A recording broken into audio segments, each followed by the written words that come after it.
سورۃ النساء بسم اللہ الرحمن الرحیم یا ایھا الناس اتقوا ربکم الذی خلقکم من نفس واحدۃ وخلق منها زوجها وبث منهما رجالا كثيرا ونساء واتقوا اللہ الذی تساءلون به والارحام ان اللہ کان علیکم رقیبا۔ سورۃ النساء عورتوں سے متعلق سورت ہے۔ قرآن مجید میں کوئی سورت الرجال نہیں، مردوں کے نام کی کوئی سورت نہیں۔ جہاں تک مومنون وغیرہ کا تعلق ہے تو اس میں مرد عورتیں سبھی شامل ہیں۔ اے لوگو ڈرو اپنے رب سے جس نے تمہیں ایک جان سے پیدا کیا، یعنی آدم علیہ السلام سے، اور اسی سے اس کا جوڑا بنایا، یعنی حوا کو انہی سے پیدا کیا، اور ان دونوں سے بہت سے مرد اور عورتیں دنیا میں پھیلا دیے۔ آبادی بڑھتی چلی جا رہی ہے پلانٹ، اور یہ سب آدم کی اولاد ہیں۔ اور اللہ سے ڈرو جس کے واسطے سے تم ایک دوسرے سے سوال کرتے ہو، اپنے حقوق مانگتے ہو، اور رشتوں کو کاٹنے سے بھی ڈرو، بے شک اللہ تم پر نگران ہے۔ تو یاد رکھیے اپنے اوپر رب کا تقوی لازم کر لینا چاہیے۔ تقوی ہر کام کی بنیاد ہے۔ آپ صلی اللہ علیہ وسلم نے ابو سعید خدری سے کہا تھا، میں تجھے اللہ سے تقوی کی وصیت کرتا ہوں کیونکہ وہ ہر نیکی کی جڑ ہے۔ تقوی ہوگا تو عورتوں کے حقوق بھی ملیں گے، تقوی ہوگا تو یتیموں کے حقوق بھی ملیں گے، کمزوروں کے حقوق بھی ملیں گے، تمام انسانوں کے ساتھ خیر خواہی کی جائے گی۔ وَآتُوا الْيَتَامَىٰ أَمْوَالَهُمْ، اور یتیموں کے مال ان کے حوالے کر دو، یعنی جب وہ بالغ ہو جائیں، اور تم اپنے ناپاک مال کو ان کے عمدہ مال سے تبدیل نہ کرو، یعنی اپنا گھٹیا مال ان کے اچھے مال سے مت بدل لو، یعنی ان کو وراثت میں جو کچھ ملا ہے اگر تم اس کے ذمہ دار ہو، یعنی اس کی حفاظت کر رہے ہو، تو یہ نہیں کہ اپنی خراب چیزیں ان کے مال میں رکھ دو اور ان کی اچھی چیزیں اپنے مال میں بدلے میں رکھ لو، اور نہ ان کے مال کو اپنے مال کے ساتھ ملا کے کھا جاؤ کہ پتہ ہی نہ چلے کسی کو۔ یقیناً یہ بہت بڑا گناہ ہے، اور اس سے کون بچے گا کہ یتیم کا مال نہ کھائے اور اس کی حفاظت کرے، جب تک بڑا ہو جائے پھر اس کے حوالے کرے، وہی جس کے اندر تقویٰ ہے، جو اللہ سے ڈرتا ہے۔ رسول اللہ صلی اللہ علیہ وسلم نے فرمایا، اپنے یا کسی دوسرے کے یتیم بچے کی پرورش کرنے والا میں اور جنت میں وہ اس طرح ہوں گے بشرطے کہ وہ اللہ سے ڈرتا ہو۔ تو امام مالک نے شہادت والی اور درمیانی انگلی سے اشارہ کر کے بتایا کہ ساتھ ساتھ ہوں گے۔ تو اب وہ عورتیں جو یتیم بچے پالتی ہیں وہ بھی اس حکم میں شامل ہیں۔ اور اگر تمہیں خوف ہو کہ تم یتیم لڑکیوں سے انصاف نہ کر سکو گے تو دوسری عورتوں میں سے جو تمہیں پسند آئیں 2 اور 3 اور 4 سے نکاح کر لو۔ پھر اگر تمہیں ڈر ہو کہ تم ان کے درمیان عدل نہ کر سکو گے تو ایک ہی سے نکاح کافی ہے، یعنی ایک رخصت دی گئی بوقت ضرورت، لیکن عدل کی شرط کے ساتھ، اور واضح بتا دیا گیا کہ اگر عدل نہیں کر سکتے تو پھر ایک ہی، یا تمہارے دائیں ہاتھ جن عورتوں کے مالک ہوئے یہ زیادہ قریب ہے کہ تم ایک طرف مائل نہ ہو جاؤ۔ اور عورتوں سے نکاح کرتے وقت ان کے مہر خوش دلی سے ادا کیا کرو، اور پھر اگر وہ اپنی طرف سے کوئی چیز تمہارے لیے مہر میں سے چھوڑ دیں، ایز اے گفٹ تمہیں واپس کر دیں، تو اسے خوش مزہ اور خوشگوار سمجھ کر کھاؤ پیو، یعنی بیوی کا گفٹ جو ہے اسے خوشی سے قبول کرو، حقیر نہ سمجھو۔ اور تم نادان یعنی یتیم بچوں کو اپنے مال مت دو، جب بچے چھوٹے ہونے اپنی منی مینجمنٹ نہ آتی ہو تو ان کے حوالے مت کرو، جنہیں اللہ نے تمہارے لیے قیام زندگی کا ذریعہ بنایا ہے، یعنی مال جو ہے وہ زندگی کو قائم رکھنے کا ذریعہ ہے، ضروریات پوری کرنے کا، اور انہیں تم اس میں سے کھلاؤ اور پہناؤ اور ان سے اچھی بات کہتے رہے، جب وہ مطالبہ کریں، جب وہ غصے کا اظہار کریں، دے دیں ہمارے مال، ہم بس خود ہی اس کو دیکھ لیں گے، تو ان کو پیار سے سمجھاتے رہو، ان کی ضروریات اس میں سے پوری کرتے رہو، لیکن اس وقت ان کے حوالے کرو جب وہ سمجھدار ہو چکے ہوں۔ ایک حدیث کے مطابق ناسمجھ کو مال دینے والے کی دعا قبول نہیں ہوتی۔ اور یتیموں کو آزماتے رہو یہاں تک کہ جب وہ نکاح کی عمر کو پہنچ جائیں، یعنی میچور ہو جائیں، پھر اگر تم ان میں سمجھ بوجھ پاؤ تو ان کے مال ان کے حوالے کر دو، اور تم ان کے مال اسراف اور جلدی کرتے ہوئے مت کھاؤ، اس ڈر سے کہ وہ بڑے ہو جائیں گے اور پھر ان کو دینا پڑے گا۔ اور جو کوئی تم میں سے مالدار ہو تو اسے یتیموں کے مال سے بچنا چاہیے، یعنی ان کے مال میں سے بطور اجرت نہ لے، اور جو مالی طور پر محتاج ہو اسے چاہیے کہ وہ معروف طریقے سے کھائے، یعنی اپنا محنت کا حق وصول کر لے، لیکن محتاط طریقے سے۔ پھر جب تم ان کے مال ان کے سپرد کرو تو ان پر گواہ ٹھہرا لو، اور حساب لینے کے لیے اللہ کافی ہے۔ مردوں کے لیے اس ورثے میں سے ایک حصہ ہے جو والدین اور قریبی رشتہ دار چھوڑ جائیں، اور عورتوں کے لیے بھی ایک حصہ ہے اس ورثے میں سے جو والدین اور قریبی رشتے دار چھوڑ جائیں، چاہے وہ رسول اللہ صلی اللہ علیہ وسلم کا دور جاہلیت ہو یا آج کا معاشرہ ہو. عورتوں کے حقوق مارے جاتے ہیں، اور خاص طور پر ان کو وراثت میں سے نہیں دیا جاتا کہ ان کی شادی پہ اتنا خرچ ہو گیا تھا، ان کی تعلیم پہ اتنا خرچ کر دیا تھا، اب باقی سب کچھ بیٹوں کا ہے. نہیں، عورتیں یعنی لڑکیاں بھی اس میں شریک ہیں جو والدین اور قریبی رشتے دار چھوڑ جائیں. ورثہ کم ہو یا زیادہ، اس میں ایک طے شدہ حصہ ہے.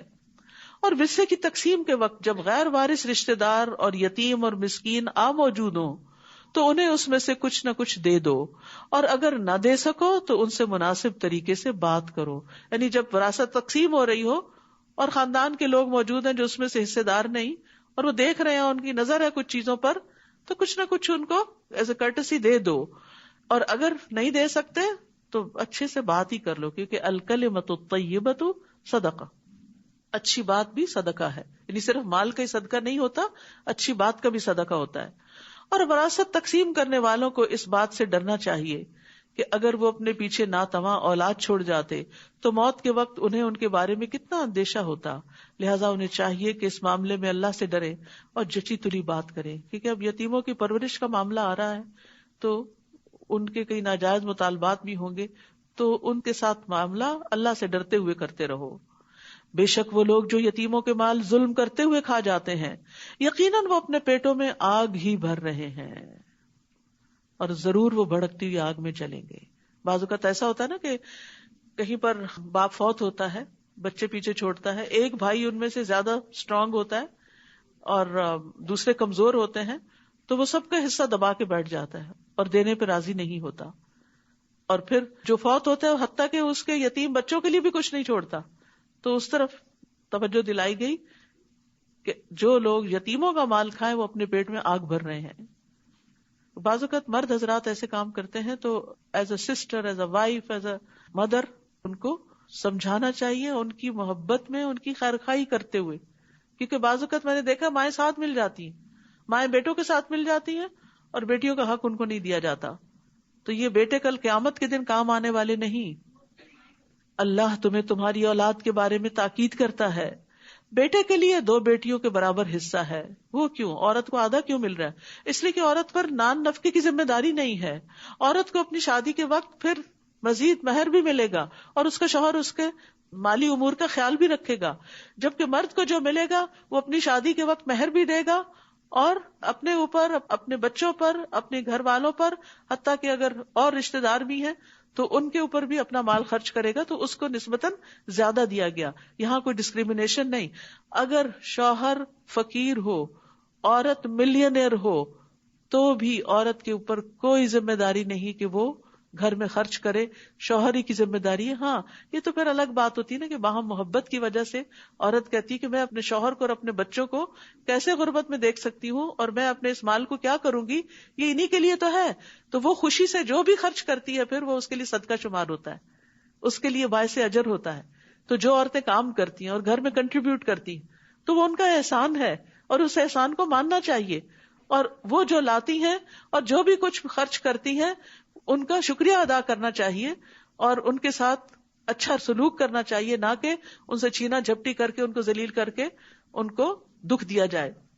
پھر اگر میت کی وارث 2 سے زیادہ بیٹیاں ہوں تو ان کو ترکے کا 2/3 حصہ دیا جائے گا، اور اگر ایک ہی بیٹی وارث ہو تو اس کے لیے ترکے میں سے آدھا ہے.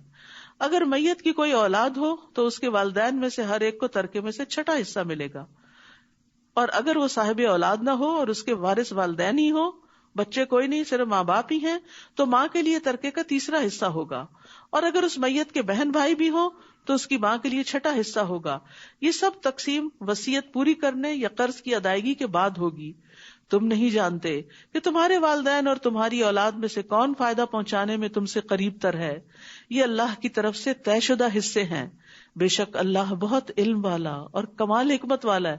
اس لیے اس تقسیم پہ راضی ہو جاؤ، اس پر اعتراض نہ کرو. اللہ سبحانہ وتعالیٰ جس طرح سارے حالات کو جانتا ہے تم نہیں جانتے، اس لیے صرف ظاہری اور وقتی طور پر اگر آدھا آدھا دے کر تم خوش ہو جاتے ہو کہ ہم نے زیادہ انصاف کیا، نہیں، اللہ سبحانہ وتعالیٰ زیادہ انصاف کرنے والا ہے. کیونکہ اسلام کا یہ نظام جو وراثت کی تقسیم کا ہے، یہ پورے آن دا ہول سارے سسٹم میں لیا جائے گا، نہ کہ ایک جز کے طور پر. جس میں عورت کے حقوق اور بچوں کے حقوق کے دیگر احکامات بھی موجود ہیں، کیونکہ اللہ سبحانہ تعالیٰ بندوں پر ان کے والدین سے بھی زیادہ مہربان ہے. وہ عام محاورہ ہے نا، ایک 70 ماؤں سے بھی بڑھ کے پیار کرتے ہیں. تو پھر یہ اس کی محبت ہے کہ اس نے اس معاملے میں رسول اللہ صلی اللہ علیہ وسلم کو بھی نہیں کہا کہ آپ تقسیم کر دیں، ترازو اپنے ہاتھ میں رکھی کہ اس نے سب کے حصے خود بانٹ دیے. وَلَكُمْ نِصْفُ مَا تَرَكَ أَزْوَاجُكُمْ، اور اگر تمہاری بیویاں صاحب اولاد نہ ہوں تو ان کے ترکے میں تمہارے لیے آدھا حصہ ہے. پھر اگر ان کی اولاد ہو تو تمہارے لیے ترکے میں سے وصیت پوری کرنے یا قرض کی ادائیگی کے بعد چوتھا حصہ ہوگا. اور اگر تم صاحب اولاد نہ ہو تو تمہاری بیویوں کے لیے ترکے میں سے چوتھا حصہ ہے. پھر اگر تمہاری اولاد ہو تو ان کے لیے ترکے میں سے 8واں حصہ ہے. یہ سب تقسیم وصیت پوری کرنے یا قرض کی ادائیگی کے بعد ہوگی. اور اگر کوئی مرد یا عورت بے اولاد ہو، کلالہ، اور اس کے ماں باپ بھی حیات نہ ہو مگر اس کا ایک بھائی اور ایک بہن ہو، تو بھائی اور بہن ہر ایک کو چھٹا حصہ ملے گا. اگر وہ اس سے زیادہ ہوں تو سب کے سب ترکے کے 1/3 میں شریک ہوں گے. یہ سب تقسیم وصیت پوری کرنے یا قرض کی ادائیگی کے بعد ہوگی، بشرطے کہ کسی کا نقصان نہ کیا گیا ہو. یہ اللہ کی طرف سے ایک تاکیدی حکم ہے اور اللہ خوب جاننے والا ہے، بہت بردبار ہے. یاد رکھیے، ورثے کی تقسیم اس وقت ہوگی جب وصیت پوری کر دی جائے اور قرض ادا کر دیا جائے میت کی طرف سے. تو وصیت میں تکلیف پہنچانا کبیرہ گناہوں میں سے ہے، اور وصیت بھی 1/3 مال میں سے ہونی چاہیے. کسی وارث کے لیے وصیت نہیں ہو سکتی، 1/3 سے زیادہ میں وصیت نہیں ہو سکتی. وارث اگرچہ غنی ہو لیکن پھر بھی 1/3 سے زیادہ وصیت درست نہیں. تلک حدود اللہ، یہ اللہ کی حدود ہے. اور جو کوئی اللہ اور اس کے رسول کی اطاعت کرے گا وہ اسے ایسے باغات میں داخل کرے گا جن کے نیچے سے نہریں بہہ رہی ہیں، وہ ان میں ہمیشہ رہنے والے ہیں. اور یہ بہت بڑی کامیابی ہے. یہ ہے اصل کامیابی کہ ہمیشہ کی کامیابی. عارضی کامیابی سے انسان خوش ہوتا ہے لیکن عارضی ہی ہوتی ہے. اور جو کوئی اللہ اور اس کے رسول کی نافرمانی کرے گا اور اس کی حدود سے تجاوز کرے گا، یعنی جو کام انہوں نے نہیں کیا وہ ان سے آگے بڑھ کے خود ایجاد کر لے دین میں، وہ اسے آگ میں داخل کرے گا جس میں وہ ہمیشہ رہنے والا ہے اور اس کے لیے ذلیل کرنے والا عذاب ہے. اور تمہاری عورتوں میں سے جو بے حیائی کا ارتکاب کرے، یعنی زنا کا، تو ان کے اس جرم پر اپنے مردوں میں سے 4 گواہ طلب کرو. یعنی ایسے نہیں کہ کوئی بھی الزام لگا دے تو پکڑ لو، پھر اگر وہ گواہی دے دیں تو سزا کے طور پر ان عورتوں کو گھروں میں روک رکھو، کیونکہ یہ خرابی باہر جانے سے ہوئی تو پھر باہر نہ جانے دو یہاں تک کہ موت انہیں آ لے یا اللہ ان کے لیے کوئی اور راستہ بنا دے. یہاں پر زنا کے لیے لفظ فاحشہ استعمال ہوا کیونکہ اس کی برائی کھلی برائی ہے. اور تم میں سے جو 2 مرد اس برائی کا ارتکاب کرے تو ان دونوں کو ایذا دو. پھر اگر وہ دونوں توبہ کر لیں اور اصلاح کر لیں تو ان سے اعراض برتو. بے شک اللہ بہت توبہ قبول کرنے والا، نہایت رحم کرنے والا ہے. کیونکہ مردوں کو تو گھر میں رکھنے کا فائدہ نہیں، کیونکہ ان کا تو دائرہ کار ہی باہر ہے. انما التوبۃ علی اللہ للذین یعملون السوء بجہالہ، بے شک اللہ کے ذمے ان لوگوں کی توبہ قبول کرنا ہے جو جہالت سے برائی کا ارتکاب کرتے ہیں پھر جلد ہی توبہ کر لیتے ہیں. تو یہی وہ لوگ ہیں جن پر اللہ مہربان ہوتا ہے، اور اللہ بہت علم والا، بہت حکمت والا ہے. تو جہالت کیا ہوتی ہے؟ کہ انسان انجام سے غافل ہو کے، بے خبر ہو کے غلط کام کرے، اللہ کی ناراضگی کا کام کرے، اسے یہ پتہ ہی نہ ہو کہ اس غلط کام پر عذاب بھی لازم ہوتا ہے. پھر یہ کہ انسان اس بات سے غافل ہو جائے کہ اللہ دیکھ رہا ہے، اس کی نگرانی کر رہا ہے، یا اس بات سے غافل ہو جائے یا بھول جائے کہ اس غلط کام کے نتیجے میں اس کا ایمان کم ہو جائے گا یا بالکل ہی ختم ہو جائے گا. جیسے زنا کرتا ہے جب انسان تو اس کا ایمان اس کے اندر سے نکل جاتا ہے. اور ان لوگوں کے لیے توبہ قبول نہیں ہوتی جو برے عمل کرتے رہتے ہیں یہاں تک کہ جب ان میں سے کسی ایک کو موت آتی ہے وہ اس وقت کہتا ہے بے شک میں اب توبہ کرتا ہوں. اور نہ ہی توبہ ان لوگوں کے لیے ہے جو کفر کی حالت میں مر جاتے ہیں. یہی لوگ ہیں جن کے لیے ہم نے دردناک عذاب تیار کر رکھا ہے. تو یاد رکھیے، جو توبہ نہیں کرتا وہ معاف نہیں کیا جاتا. اور موت کے وقت جب نزع کی کیفیت طاری ہو جائے، موت کے فرشتے نظر آنے لگے، سانس گلے میں اٹک جائے، اس وقت بھی توبہ قبول نہیں ہوتی. ہاں، اس سے پہلے بیماری میں کوئی توبہ کرے تو توبہ ہو جائے گی. پھر سورج کے مغرب سے طلوع ہونے کے بعد توبہ قبول نہیں ہوگی. پھر فرمایا یا ایھا الذین آمنو، اے لوگو جو ایمان لائے ہو، تمہارے لیے حلال نہیں کہ تم زبردستی بیوہ عورتوں کے وارث بن بیٹھو. دور جاہلیت میں یہ تھا کہ جب شوہر فوت ہوتا تو عورت کو اسی گھر میں رہنا ہوتا ہمیشہ کے لیے، اس کو چھوڑتے نہیں تھے. کبھی اسے بیٹے اس سے شادی کر لیتے، کبھی اور اپنی مرضی سے، لیکن اس کو جانے نہیں دیتے تھے. تو اس سے منع کیا گیا. اور نہ ہی یہ حلال ہے کہ ناپسند ہونے کے باوجود انہیں اس لیے روک رکھو کہ تم نے انہیں جو مہر دیا ہے اس کا کچھ حصہ واپس لے لو، کہ وہ کھلا لے اور تمہیں مہر نہ دینا پڑے، سوائے اس کے کہ وہ کھلی بے حیائی کا ارتکاب کرے، اور ان کے ساتھ بھلے طریقے سے گزر بسر کرو. پھر اگر تم انہیں ناپسند کرو تو ہو سکتا ہے کہ ایک چیز تمہیں ناپسند ہو، اور اللہ اسی میں بہت سی بھلائی ڈال دے. تو یہاں پر عورتوں کو اچھے طریقے سے رکھنے کا حکم دیا گیا ہے. وَعَاشِرُوهُنَّ بِالْمَعْرُوفِ. اور اگر تمہیں بیوی کی کوئی عادت پسند نہیں بھی تو ہو سکتا ہے کہ ایک چیز تم ناپسند کرو اور اللہ سبحانہ وتعالیٰ اسی میں سے خیر نکال دے. یعنی یہ خاص کانٹیکس میں یہ آیت نازل ہوئی ہے، لیکن زندگی میں بہت سی چیزیں ہوتی ہیں. کبھی کوئی بات پسند نہیں آتی، کبھی کوئی فیصلہ پسند نہیں آتا، کبھی کوئی سفر پسند نہیں آتا، کبھی کوئی شادی کے بعد ہسبینڈ یا وائف میں سے دونوں ایک دوسرے کے لیے بوجھل ہو جاتے ہیں، کبھی سسرال والے پسند نہیں آتے، کبھی کوئی خریدی ہوئی چیز، کوئی پراپرٹی پسند نہیں آتی. کتنی ہی چیزیں ہیں جو انسان کو ناپسند ہو سکتی. تو ایسا نہیں کہ انسان اس ناپسند کو اپنے اوپر مسلط کر لے، اس کو ٹھیک کرنے کی کوشش کرے، اس میں تبدیلی کی کوشش کرے. لیکن کچھ چیزیں تبدیل ہو کے نہیں دیتی. آپ نے گھر خرید لیا، اب اس میں کچھ بنیادی نقص ہیں، اب آپ اوپر سے ٹھیک کرتے رہتے ہیں لیکن ہر دوسرے دن اسی مشکل میں پڑے رہتے ہیں، الا یہ کہ آپ بہت بڑا خرچہ کریں اور ریکنسٹرکٹ کریں اس کو. تو اسی طرح کئی چیزیں ایسی ہوتی ہیں کہ جس میں انسان کو اس کی اصلاح کے لیے بہت بڑی ایفرٹ چاہیے ہوتی ہے، لیکن وہ نہیں کر پاتا، تو پھر اس پہ صبر کر جائے اور اس کی خیر دیکھے. کیونکہ بعض لوگ آپ کی زندگی میں بڑے ڈیفیکلٹ ہوتے ہیں، تو یہ ڈیفیکلٹ لوگ بھی دراصل آپ کو اپنی اوقات یاد دلاتے ہیں. وہ بھی آپ کو یہ بتاتے ہیں کہ آپ کون ہیں اور کتنے پانی میں ہیں. یا پھر یہ ہے کہ انسان اپنی غلطیوں کو یاد کرنے لگتا ہے. مثلا بچوں میں سے کوئی بہت ستاتا ہے تو انسان اپنے بچپن کی زیادتیاں یاد کرنا شروع کر دیتا ہے، پھر اپنی توبہ کرتا ہے، پھر والدین سے معافی مانگتا ہے، پھر ان سے حسن سلوک کرتا ہے. وہ فوت ہو چکے ہیں ان کے لیے صدقہ خیرات کرتا ہے کہ یار اب ہم نے اپنے ماں باپ کے ساتھ انجانے میں، جہالت میں، ناسمجھی میں زیادتیاں کی، اب ہماری اولاد ہمیں ناکو چنے چبا رہی ہے، یا اللہ ان کو ہدایت دے دے، ہمارے ان گناہوں کو معاف کر دے جن کی سزا ایک طرح سے ہمارے سامنے ہے، تاکہ دنیا میں ہی صفائی ہو جائے. تو بہرحال یہاں جس خاص کانٹیکس میں آیت ہے وہ شوہروں کو حکم ہے کہ وہ بیویوں کو اچھے طریقے سے رکھیں، ان کا حق مہر دیں، ان کا نان نفقہ دیں، ان کے سامنے بغیر کسی غلطی کے خواہ مخواہ منہ بسور کے نہ رکھیں، باتوں میں اپنائیت اختیار کریں، سختی نہ کریں، تند خو نہ ہوں، اور اپنی بیوی کے علاوہ کسی اور عورت کی طرف رجحان نہ کریں. یعنی اپنی بیوی کو چیٹ نہ کریں، کیونکہ عورت کے لیے سب سے زیادہ تکلیف دہ یہ بات ہو جاتی ہے، اس کو اپنا زیور، کپڑا، کھانا، گھر، اولاد، ہر چیز بھول جاتی ہے جب اس کا شوہر اس کو چھوڑ کر کسی اور کی طرف متوجہ ہو جاتا ہے، کوئی اور زیادہ اس کی زندگی میں امپورٹنٹ ہو جاتا ہے.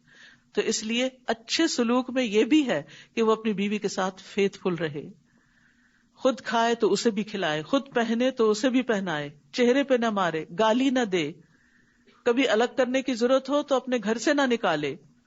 رسول اللہ صلی اللہ علیہ وسلم نے فرمایا، ایمان کے لحاظ سے کامل مومن وہ ہے جو اخلاق میں سب سے اچھا ہے، اور تم میں سے بہتر وہ شخص ہے جو اپنی بیویوں کے لیے اخلاقی لحاظ سے بہتر ہے. اور اگر تم ایک بیوی کو بدل کر اس کی جگہ دوسری بیوی لانے کا ارادہ کر لو، بعض اوقات نہیں بنتی تو تبدیلی کی ضرورت پیش آ جاتی، تو ہمارا دین فلیکسیبل ہے کہ جینوئن ریزنز میں روک کے ہی مت رکھو اور زیادتیاں مت کرتے رکھو، پھر اس کو فارغ کرو تو پھر دوسری دفعہ گھر بسا لو. اور تم نے ان میں سے ایک کو ڈھیروں مال دے رکھا ہے، یعنی جس کو رخصت کر رہے ہو اس کو لاکھوں دیے ہوئے ہیں، تو اس میں سے کچھ بھی واپس نہ لو. ہیروں کی انگوٹھیاں واپس نہیں لینی، اب وہ اسی کے ساتھ جائیں گی. کیا تم بہتان لگا کر اور کھلے گناہ سے دیا ہوا مال واپس لوگے، یعنی اس پہ الزام لگا کے اس سے مال لوگے؟ اور تم اس مہر کو یا مال کو، یہ تحفے تحائف کو کیسے واپس لے سکتے ہو، حالانکہ تم میں سے بعض سے صحبت کر چکا، یعنی جسمانی تعلق قائم ہوا، انٹیمیسی ہوئی، محبت پیار ہوا، اور وہ عورتیں تم سے پختہ عہد لے چکی. اور تم ان عورتوں سے نکاح نہ کرو جن سے تمہارے باپ نکاح کر چکے ہوں. باپ کی بیوی سے نکاح حرام ہے سوائے اس کے جو پہلے گزر چکا دور جاہلیت میں. یہ ایک بے حیائی کا کام اور قابل نفرت عمل ہے اور بہت ہی برا راستہ ہے. اس دور کے معاشرے کی جو خرابیاں تھیں ان کی اصلاح کی جا رہی ہے اور مزید بھی محرمات کا ذکر کیا جا رہا ہے. حرمت علیکم امہاتکم، اور کون سی عورتیں ہیں جن سے نکاح حرام ہے؟ تم پر حرام کر دی گئیں تمہاری مائیں، تمہاری بیٹیاں، تمہاری بہنیں، تمہاری پھپھیاں، تمہاری خالائیں، تمہارے بھائیوں کی بیٹیاں، تمہارے بہنوں کی بیٹیاں، تمہاری وہ مائیں جنہوں نے تمہیں دودھ پلایا ہو، تمہاری رضائی بہنیں، تمہاری بیویوں کی مائیں، تمہاری وہ بیٹیاں جو تمہارے زیر پرورش ہیں، تمہاری ان بیویوں میں سے جن سے تم دخول کر چکے ہو. پھر اگر تم نے ان سے دخول نہیں کیا تو تم پر کوئی گناہ نہیں کہ تم ان کی بیٹیوں سے نکاح کر لو. اور تمہارے ان بیٹوں کی بیویاں جو تمہارے اپنے پشتوں میں سے سگے بیٹے کی بیوی یعنی بہو. اور یہ بھی تم پر حرام ہے کہ تم دو بہنوں کو ایک نکاح میں جمع کرو سوائے اس کے جو پہلے ہو چکا سو ہو چکا. بے شک اللہ بہت بخشنے والا نہایت رحم کرنے والا ہے. وآخر دعوانا ان الحمد للہ رب العالمین. سبحانک اللہم وبحمدک اشہد ان لا الہ الا انت استغفرک واتوب الیک. السلام علیکم ورحمۃ اللہ وبرکاتہ.